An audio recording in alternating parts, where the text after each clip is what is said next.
আচ্ছা, তোমাদের 5 জনের অ্যাটেন্ডেন্স আমি নিয়ে নিয়েছি। স্টার্ট করছি তাহলে।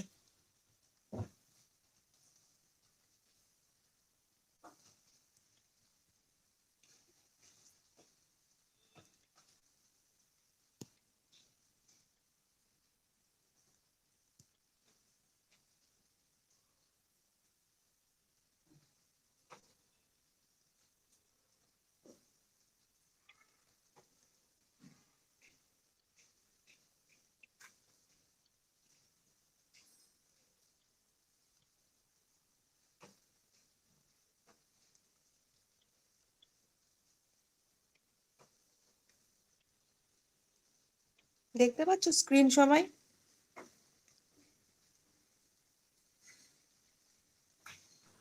Yes, ma'am. আচ্ছা, ঠিক আছে।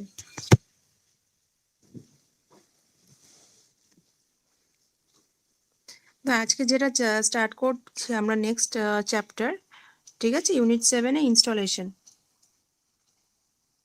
আচ্ছা, কি কি আছে কন্টেন্টসে একবার দেখে নিই। ফার্স্ট পয়েন্ট হচ্ছে inspection procedure of machine installation, factors involved in designing the machine foundation. Next হচ্ছে requirement of different dimension of foundation for static and rotating machines, procedure for labeling and alignment of two shafts of directly and indirectly coupled drives, effects of misalignment. Next আছে installation of rotating machines as per IS 900 to 1992. Use of various devices and tools in loading and unloading, lifting, carrying heavy equipment. Method of drying out of machine, classification of transmission tower or installation of transmission tower from foundation to complete erection. তো এই জিনিসগুলো আমরা পড়বো। আচ্ছা, তার আগে বলে দিই ইউনিট 7টা কিন্তু খুব ইম্পর্টেন্ট। ইউনিট 7 থেকে কিন্তু প্রচুর কোয়েশ্চেন আসে। এটা কিন্তু one of the most important chapters, ঠিক আছে? তো এই চ্যাপ্টারটা কিন্তু প্রপারলি পড়বে। এটা একটু লেন্দি চ্যাপ্টার, প্লাস এই চ্যাপ্টারটা খুব ইম্পর্টেন্ট। তো দেখো টোটাল অনেকগুলো স্লাইড আছে, 23টা স্লাইড আছে। তো এখানে যতটা সম্ভব আমি সব রকম টপিকের থিওরি, যা যা ডেসক্রিপশন, যা যা দরকার ডিটেলস, ইন ডিটেলসে আমি সব দিয়ে দিয়েছি। তো এই চ্যাপ্টারটা ভালো করে পড়বে সবাই, ঠিক আছে? আচ্ছা, ফার্স্টে স্টার্ট করছি inspection procedure of machine installation.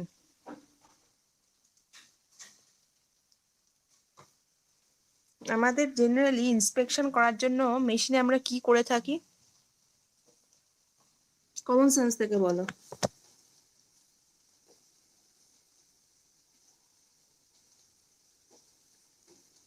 চেষ্টা করো বলো।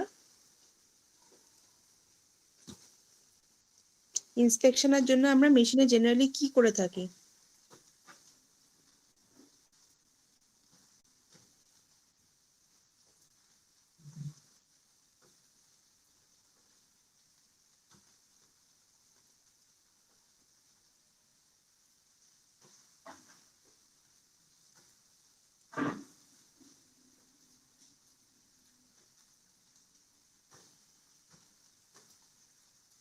আচ্ছা, আমি বলছি তাহলে। দেখো এখানে লেখা আছে যে মেশিন ইনস্টলেশন হচ্ছে বেসিক্যালি একটা কি part of putting the machine into service. মানে সার্ভিসে আমি যে মেশিনটাকে কাজে ব্যবহার করছি, সেই জন্য আমি মেশিনটাকে কাজে লাগাচ্ছি, সেটাই হচ্ছে বেসিক্যালি আমাদের, মানে সেই কারণেই আমরা বেসিক্যালি মেশিনটাকে ইনস্টল করছি আর কমিশনিং করছি। If installation and commissioning is carried out carefully using the correct procedures, it is an investment in the machine's serviceability and reliability for its entire service life. এবার প্রত্যেকটা machine যখন তৈরি হয়, যখন manufacture হয়, এক একটা লাইফ স্প্যান থাকে, একটা একটা মেশিনের এক একটা সার্ভিস লাইফ স্প্যান থাকে। তো এর ফলে কি হয়, তো যখন আমি মেশিনটাকে কাজে লাগাচ্ছি, ঠিক আছে, মানে কারেক্ট প্রসিডিওরে যখন মেশিনটাকে আমি ব্যবহার করব, তখন মেশিনটা প্রপারলি মানে কাজ করছি কিনা, ঠিক আছে, প্রপারলি তোমার যেরকম পারফরমেন্স দেওয়ার কথা সেইগুলো দিতে পারছি কিনা, যেরকম আউটপুট আসার কথা সেরকম আউটপুট আসছে কিনা মেশিনটার থেকে, সেইগুলো আমরা মানে ইন ডিটেলস আমরা অলওয়েজ একটা চার্ট তৈরি করতে থাকি বা একটা রুটিন তৈরি করতে থাকি, একটা শিডিউল থাকে যে এরকম এরকম এই মেশিনটার এরকম এরকম আউটপুট বা এই ইকুইপমেন্টের পার্টিকুলার এই আউটপুটগুলো বা এই পারফরমেন্সের ডিটেলসগুলো যেন কারেক্ট মেজারমেন্টে আসে। তো এই প্রসিডিওরগুলো ফলো করতে মানে প্রপারলি ফলো করলে কি হয়, আর যদি প্রপারলি মেনটেনেন্স করি তখন কি হয়, মেশিনের যে সার্ভিস লাইফ বা লাইফ স্প্যানটা সেটা থ্রু আউট মেনটেন হতে থাকে, মানে বেশি আমাদের সেটাকে রিপেয়ারমেন্টের কাজে লাগাতে হয় না। তো এই প্রসিডিওরগুলো আমরা জেনারেলি ফলো করে থাকি। নেক্সট হচ্ছে all tasks carried out on the machines are recorded, delivered to the user and also filed for further reference if needed। যেটা বললাম যে টাস্কগুলো করছে মেশিনটা, ঠিক আছে, একটা মেশিনের তো এক একটা ক্যারেক্টারিস্টিক্স, তো সেই ক্যারেক্টারিস্টিক্স অনুযায়ী যে পারফরমেন্স গুলো করছে সেগুলো রেকর্ডিং করা হয়, একটা রুটিন চার্টে একটা রেকর্ডিং করা হয়। তো এইগুলো আমরা কি করি, জেনারেলি নিজেদের কাছে রেখে দিই, মানে যে ইন্ডাস্ট্রিতে যারা কাজ করছে তারা নিজেরা একটা চার্ট রেকর্ড করে রেখে দেয় আর ডেলিভার করে দেয় যে ইউজ করবে তার কাছে, ঠিক আছে। আর যদি কোনো রকম ফার্দার রেফারেন্স লাগে সেই কাজে আমরা ফাইলস গুলোকে স্টোর করে রাখি। নেক্সট হচ্ছে ইনস্টলেশন প্রসিডিওর, মানে এবার ইনস্টলেশনের কি কি প্রসিডিওর আছে। A suitable, rigid and safe cradle must be provided for proper machine seating as well as clutch, ensuring the safe transmission of torque from the driving to the driven equipment. Our engineers check whether the clutch allows the required axial and radial clearances to compensate for the thermal dilation of the machine and the bearing lift in the sliding bearings. তাহলে বলছে যে একটা suitable, rigid and safe cradle মানে একটা হচ্ছে বক্সের মতো থাকে, তো সেখানে যেখানে মেশিনটাকে প্রপারলি বসছে কিনা সেটা আগে দেখা হয়, ঠিক আছে। মেশিনটা প্রপারলি সেই সিটের মধ্যে বসছে কিনা সেটা প্রপারলি দেখা হচ্ছে। আর কি দেখা হচ্ছে, যে একটা ক্লাচ থাকে, যে যখন মানে মেশিনটা ঘুরবে যে টর্ক জেনারেট হবে, আর যে মেশিনটাকে চালাবে টর্ক জেনারেট হয়ে যদি কোনো মেশিনকে চালায়, তো সেই অনুযায়ী পার্টিকুলারলি যখন রোটেশনটা হচ্ছে সেটার অ্যাক্সিয়াল বা রেডিয়াল ক্লিয়ারেন্স যেগুলো দরকার ওই নেক্সট মেশিনটাকে চালানোর জন্য, সেইগুলো প্রপারলি মানে চালাতে পারছে কিনা, মানে বিয়ারিং ফিটিংস যেগুলো থাকে, স্ক্রু বা অন্য বিয়ারিং ফিটিংস যেগুলো থাকে মেশিনের, সেগুলো প্রপারলি অ্যাটাচ থাকছে কিনা, ঠিক আছে। এটা হয়ে যাচ্ছে আমাদের ইনস্টলেশন প্রসিডিওর। তাহলে নেক্সট হচ্ছে মেন টাস্ক কি কি ক্যারি করা হয়। মেন টাস্ক ক্যারিড আউট হচ্ছে visual inspection of the cradle, inspection of the clutch, proper machine axial alignment, checking and correction, checking the main and auxiliary electric circuit connection, checking the cooling circuit connection, checking the lubricating circuit connection। মানে হচ্ছে আমরা visually যেটা inspect করি যখন machine, তখন কি দেখি, যে প্রপারলি বিয়ারিং বা যেগুলো অ্যাটাচ করা আছে মেশিনের সাথে সেইগুলো কাজ করছে কিনা কারেক্টলি, সেই জায়গাগুলো পার্টিকুলারলি যেই রেটিং এ আউটপুট দেওয়ার কথা সেই পার্টস গুলো সেরকম ভাবে মানে পারফরমেন্স দিচ্ছে কিনা, ঠিক আছে। সার্কিট কানেকশন যেটা থাকছে আমাদের বেসিক্যালি মেশিনের, সেটা প্রপারলি মানে কানেকশন কোথাও লুজ হচ্ছে কিনা বা কোনো কারণে লুজ ইলেকট্রিক্যাল কানেকশনের জন্য কোনো রকম লিকেজ হচ্ছে কিনা সেটা আমরা আউটপুটেই দেখতে পাবো, তো সেটা বেসিক্যালি দেখা হয়। আর কুলিং সার্কিট, যখন মেশিনটা চলছে তখন তো হিট জেনারেট হবে, তো তার ফলে যে কুলিং সার্কিট যেটা আছে, কুলিং সার্কিট যেটা সেই মেশিনের জন্য দরকার, ঠিক আছে, সেই কানেকশনটা কুলিং সার্কিটে ঠিকঠাক আছে কিনা। আরেকটা ক্লাস কি লাগে, আরেকটা লাগে হচ্ছে লুব্রিকেটিং সার্কিট কানেকশন, মানে এবার মেশিনটা যখন কাজ করবে, এবার সব মেশিন তো জেনারেলি একটা মানে অনেক দিন ধরে কাজ করলে কি হয়, একটা জং পড়ে যাওয়াটা সম্ভাবনা থাকে, ঠিক আছে। তো তার ফলে কি হয়, তো লুব্রিকেটিং অয়েল যদি আমরা ইউজ করে থাকি সেই পার্টিকুলার এরিয়াগুলোতে, তাহলে জিনিসগুলোতে ক্ষয় হয়ে যায় না, তখন ওগুলো স্মুথলি রান করতে সাহায্য করে লুব্রিকেটিং অয়েল। তো সেই জায়গাগুলো আমাদের সার্কিট কানেকশনের সময় দেখে রাখতে হয়, ঠিক আছে। তো এটা হচ্ছে checking the lubricating circuit connection. একটা হচ্ছে ইলেকট্রিক কানেকশন, একটা cooling circuit connection, lubricating circuit connection, আরেকটা হচ্ছে তোমার ক্লাচ বা ক্র্যাডেল যে জায়গাটা আছে, ঠিক আছে, ক্লাচ কানেকশন বা ক্লাচ যে জায়গাটা প্রপার মেশিন বসছে কিনা, ঠিক আছে, সেটা হচ্ছে সেই কারেকশনের জন্য আমরা জেনারেলি এই ইন্সপেকশন গুলো করে থাকি যখন আমি ইনস্টলেশন করছি মেশিনটাকে, ঠিক আছে। এটা হয়ে যাচ্ছে আমাদের তাহলে ইন্সপেকশন প্রসিডিওর। আচ্ছা, কমিশনিং প্রসিডিওর কি আছে তাহলে? কমিশনিং প্রসিডিওরের মধ্যে কি কি পড়ছে? আচ্ছা, mechanical and electrical installations are inspected first to check whether the required parameters are kept. Subsequently, all auxiliary and supervisory circuits required for machine starting and operation are checked. Main task carried out হচ্ছে visual inspection of the main cable terminals আর check of the cooling and lubricating system. Commissioning এ কি আসছে, যে mechanical electrical installation যেটা আমরা করছি, তো সেটা হচ্ছে ফার্স্ট আমরা চেক করে থাকি যে যে প্যারামিটার আমাদের দরকার, ঠিক আছে, সেগুলো প্রপারলি আমাদের কাছে অ্যাভেলেবল কিনা। আর সুপারভাইজারি বা যেগুলো অক্সিলারি সার্কিট যেটা আমাদের মেশিনের জন্য দরকার, ঠিক আছে, সেগুলো স্টার্টিং আর অপারেটিং কন্ডিশনে কিরকম ভাবে পারফরমেন্স দিচ্ছে সেটা একবার চেক করে নেওয়া হয়। নেক্সট হচ্ছে মেন টাস্ক কি কি ক্যারি করা হয়? মেন টাস্ক হচ্ছে visual inspection of the main cable terminal. Main cable terminal যেগুলো থাকছে সেগুলো একটা ভিজুয়াল ইন্সপেকশন করা হয়। আর সেম ওয়েতে কুলিং আর লুব্রিকেটিং যে সিস্টেমগুলো থাকছে পার্টিকুলার সেই মেশিনে, সেগুলোকে আরেকবার চেক করে নেওয়া হচ্ছে। নেক্সট হচ্ছে electrical measurement and check of all the machines wiring, testing and calibrating setup parameters, protection testing, excitation system and automatic voltage regulation setting, checking the idle running, load running and connecting the generator phase to the grid.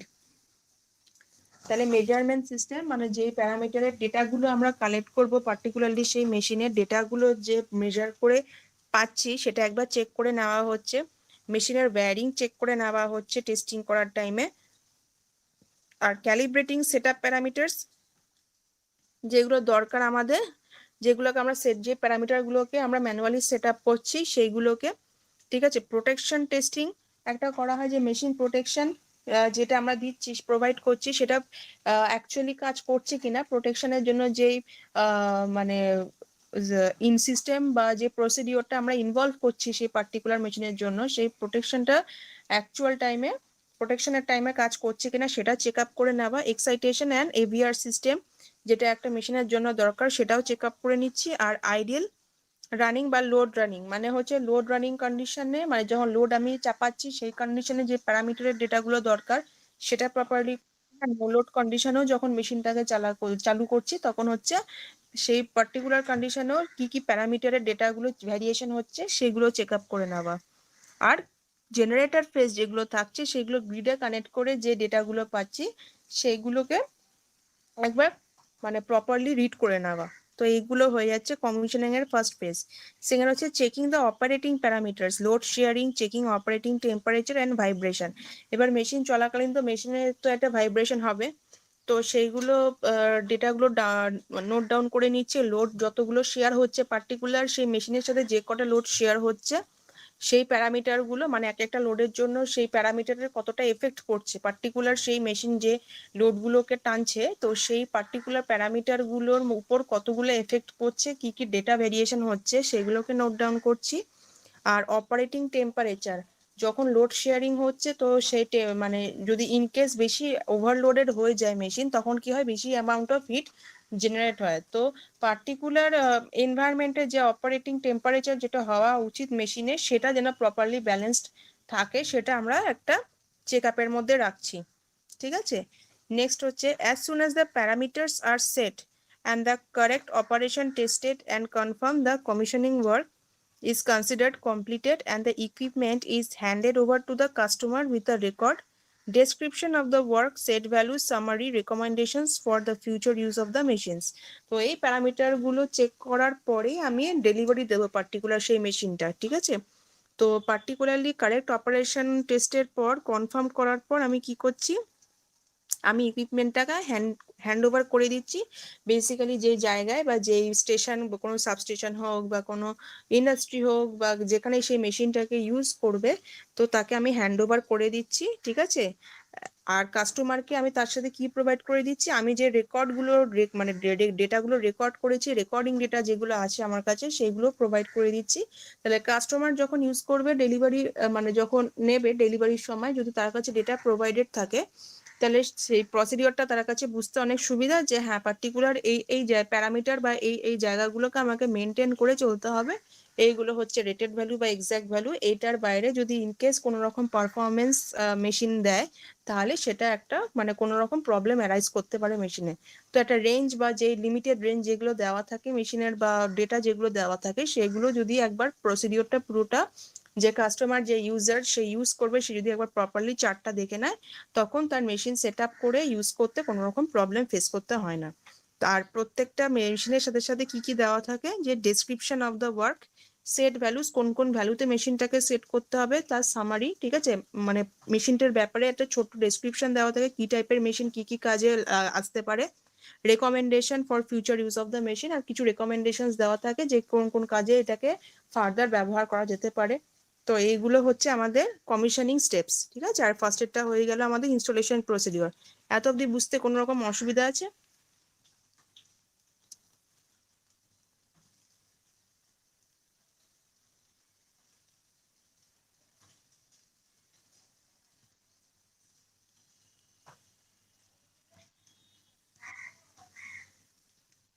এত এত অবধি বুঝতে কোনো রকম problem আছে কারোর?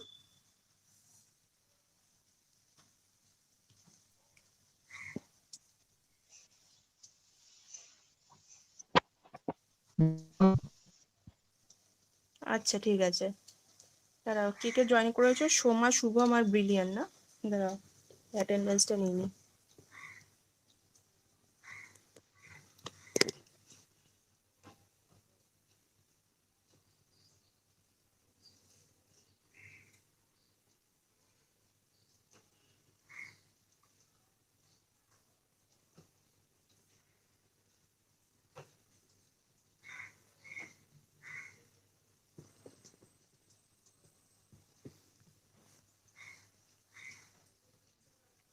আচ্ছা, তাহলে আমি নেক্সট স্লাইডে যাচ্ছি। এটা হয়ে গেল তাহলে ফার্স্ট আমাদের inspection procedure of machine installation. Next যেটা ফ্যাক্টর, সেটা হচ্ছে যেই ফ্যাক্টরস গুলো ইনভলভ হচ্ছে আমাদের ডিজাইনিং, ঠিক আছে, মেশিন ডিজাইনিং ফাউন্ডেশন যেগুলোতে ইনভলভ আছে সেই ফ্যাক্টর গুলো আমরা পড়বো। তাহলে factors involve in designing the machine foundation. একটা মেশিনের বেসমেন্ট, যেখানে মেশিনটাকে বসাবে বা ইনস্টল করবে, সেই ফাউন্ডেশনের কিছু কিছু মেথডস বা প্রসিডিওর আছে বা কিছু কিছু প্যারামিটার আছে, সেইগুলো ডিজাইন করার উপর কি কি ফ্যাক্টর আমাদের জানা দরকার সেইগুলো আমরা দেখে নিই। ফার্স্টেরটা হচ্ছে ফুটিং ডেপথ অ্যান্ড স্পেসিং, মানে কতটা মাটি থেকে কতটা উচ্চতায় আমরা ফাউন্ডেশনটাকে রাখবো আর কতটা স্পেসে রাখবো, সেটা একটা important factor. Footing should be carried below the frost line zone of high volume change due to moisture fluctuations, topsoil or organic materials, peat and muck, and unconsolidated materials such as abandoned garbage dumps.